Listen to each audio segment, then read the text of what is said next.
Hey there everyone! If you have a hard time with drawing hands, you try to avoid them or get frustrated when thinking about muscles or bones, this tutorial about how to draw hands is for you. A lot of you have asked to me for it, and I understand how irritating it can be not to get the hands right. And you know what? A hand doesn't need to be pretty detailed to be perfect, because math details are just extra. In this tutorial, I explain to you easy ways and how you could now enjoy drawing hands without seeking for perfection.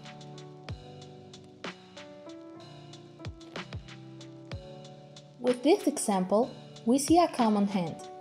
Looking at it like this, we may have no clue on how to begin with it and might get lost on the details, but knowing its basic structure will have a better guide. So, the first shape we're going to do is this main part of the hand, the biggest. I could say that its shape is like a tilted trapezoid. This one begins from the wrist and covers up to where the knuckles are. That upper line gets divided in 4 parts, just where the fingers will be. From there, we'll draw the fingers, which are divided in 3 parts. After that, on the side of our trapezoid, we place a triangle, as if we wanted to do a small house. Right there, we'll have the base of our thumb, going from the triangle.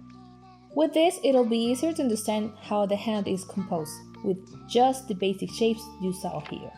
That means that if you want to do a profile of the hand, it would look like this. Now it looks more like a rectangle. And if we wanted to bend the fingers, think of them as 3 aligned rectangles. This way, with just basic shapes, it's easier to control what you have in mind. With some practice, you'll not even need these basic shapes, and it will be there in your brain instead, as invisible bones that your brain has already programmed, and make it easier to draw faster hands for you.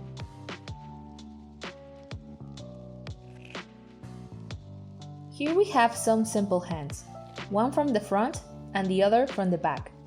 I have a tendency to stylize the fingers a little bit.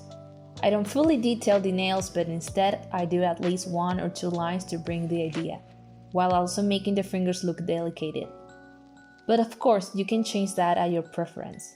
Now, what I want to highlight here is the importance of the shapes in the body of the hand, to give it more a natural look. One of the most important ones are the knuckles. I usually draw them as parentheses, and some connected to the lines between the fingers, but without doing too much to avoid over detail. Another thing is the space between the fingers. As you can see, in the front, the line goes directly between the fingers, while on the back, the line of the finger goes lower on this space.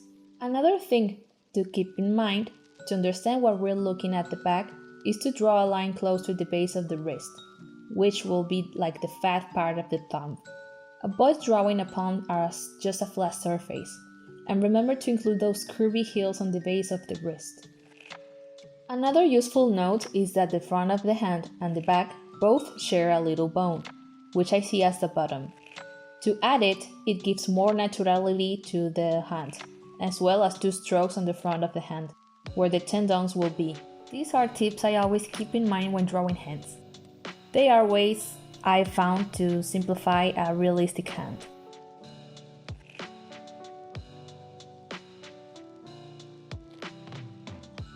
Use references. If you don't, trust me, you are going to suffer and crack your hand trying to do weird poses. We can start by interpreting the basic shape of the hand, based on our reference. You don't have to be super precise about it. You can even interpret the hand with your own style. Try to use smooth lines to capture the basic shape. We move to the fingers. You can do fast lines to know where the fingers flow, and then define them with the basic shapes. And lastly, the thumb. Remember to do the fingers a little fat. Try to use a brush slightly thick, so that you don't think about too many details in the lines.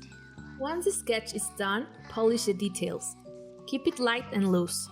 And when you are fine with the shape, you can give it a line art, or do the finished version on your own way. At this point, I add the tips from the body hand to polish the line art. And that's what to do with all the other references. Remember that it doesn't have to be exact or similar to your reference.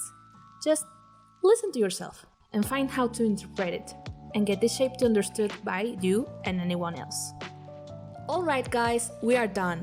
I hope this tutorial has been useful and that it makes you enjoy a little bit more about drawing hands. I want to give a big thanks to all of you for looking at this video. High five and bye!